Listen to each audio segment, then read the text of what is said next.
Oke, assalamualaikum warahmatullahi wabarakatuh. In this occasion, I will teach you all about the first material is interrogative pronouns. Okay, the first is definition. What is interrogative pronouns? Interrogative pronouns are words used to ask questions. They help gather specific information about things like location, people, time, position, and duration. These pronouns are present at the beginning of a question. Okay. Now, this is the sequence of material. Okay, next. The first is where. What is where? Where is used to ask about a place or a location. Nah, this is the example. The first example is where do you live? The second is where is the nearest train station? And the third is where did you put my book? And the fourth is where are they going for vacation? And the last is where is the meeting being held? Okay, this is the meaning of where and the example. Okay. Next is who. What is who? Who is used to ask about a person, especially is subject of the question. Now, this is the example. Going. Example number 1. Who is your boyfriend? Okay, Amar. Example number 2. Who will be leading the meeting? Okay, Dito. Example number 3. Who called you last night?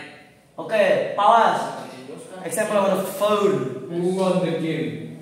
Okay, the last example is who is responsible for this project. Okay, this is about who.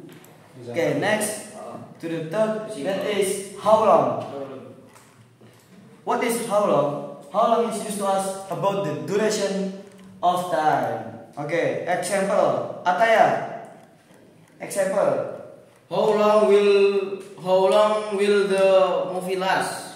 Okay, next example is how long have you been living here? And the third is how long does it take to get to the airport? And other example. Next to the whose. What is whose? Whose is used to ask about ownership or position. Now, this is the example.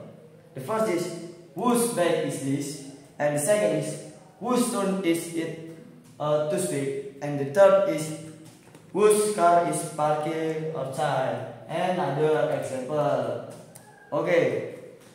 Next is when. What is when? When is used to ask about time, like how long. Example, when is your birthday? And the second is when does the next train arrive? And the third is when are you planning to visit us? And other example. Okay. Now, the last is conclusion. The conclusion is interrogative pronouns are essential in asking questions to obtain specific detail about different aspects of life. They allow for clear communication by asking about location, people, time, duration, and position. Understanding their correct usage will significantly improve one's ability to ask questions in English. So, thank you for your attention. And next to the next material. Wait.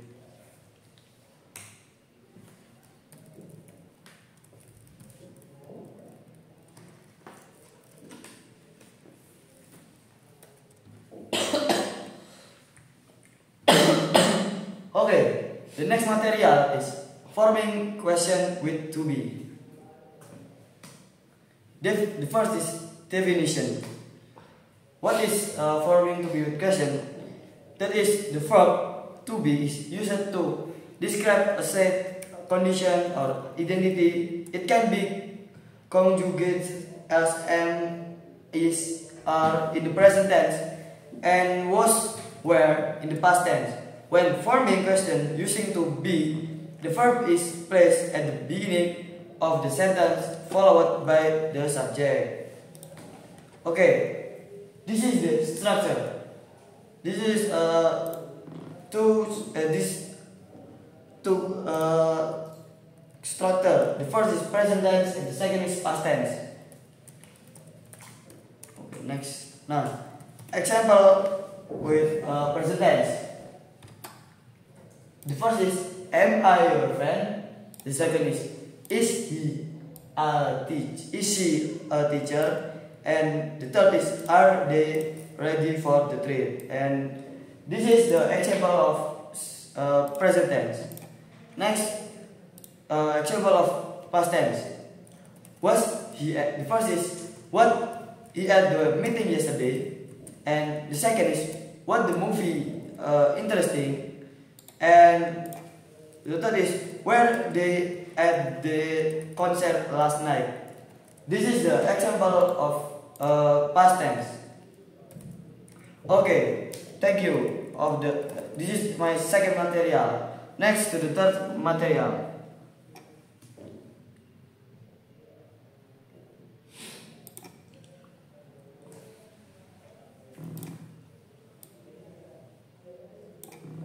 Okay, this is the third material. Verbs followed by infinitive. Okay, the definition. The infinitive is the base form of a verb, often preceded by to. For example, to eat, to run, to study. Some verbs are typically followed by an infinitive to indicate what action will or may happen next. Okay, the structure is verb plus infinitive. Example, want to learn English. Okay, this is many common verbs followed by infinitive, like want, hope, need, plan, expect, promise, and other. Okay, this is the example about infinitive form. The first is want plus infinitive. The example is, I want to travel next year. Saya ingin bepergian tahun depan. And the second is hope plus infinitive. Example is, she hopes to get a new job soon. Dia berharap mendapatkan pekerjaan baru segera. And the second is need plus infinitive. Example, we need to finish this project by Friday. Kita perlu menyelesaikan project ini sebelum Jumat. And the next example is Ataya. For. They plan to visit their family this weekend. Mereka berencana mengunjungi keluarga mereka akhir pekan ini. Okay, next 5 more. Number 5. It expect with infinitive. He expect to arrive at 6 p.m. Dia mengharapkan tiba pukul 6 sore. Okay, next example. Boeing. Number 6. Promise with infinitive. Number 6. Yeah. Example. Yeah. I promise to help you with your homework. Saya berjanji untuk membantu kamu mengerjakan PR. Itu. Number 7. Decide with infinitive. The example. Yes. They decide to move to a new city. Okay. Number 8. Pawas. He offered to drive me to the airport. To the airport. Okay. And the next example is refused by infinitive. Example is, she refused to answer the question. The next is try infinitive. Example, I will try to call you later. This is the other example, and I have key points to remember. The first is content verbs are directly followed by an infinitive verb. The second is the infinitive helps explain what action follow the main verb. And the last is using the structures correctly enhance sentence variety and accuracy in English communication. Okay, thank you. And I will the last material is simple future tense.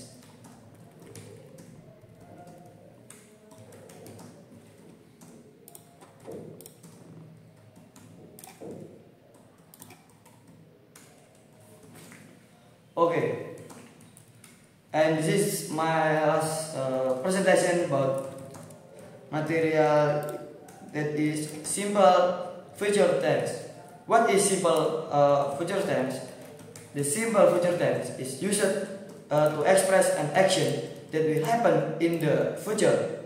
It's one of the basic tenses in English, and it's essential for understanding and speaking the language fluently. Now, this is the definition of simple future tense. The simple future tense is a grammatical tense that expresses an action or state that will occur in the future. Now, the simple future tense can make a sentence to prediction the future.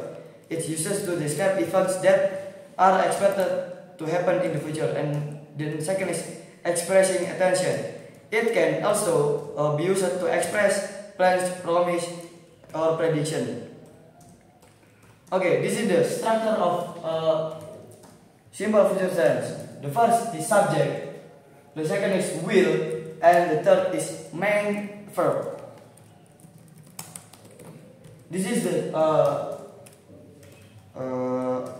positive sentence in the simple future tense. This is the example. The first is I will go to the store.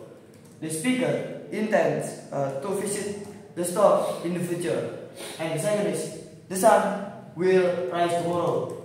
This expresses a natural phenomenon that will happen predictably.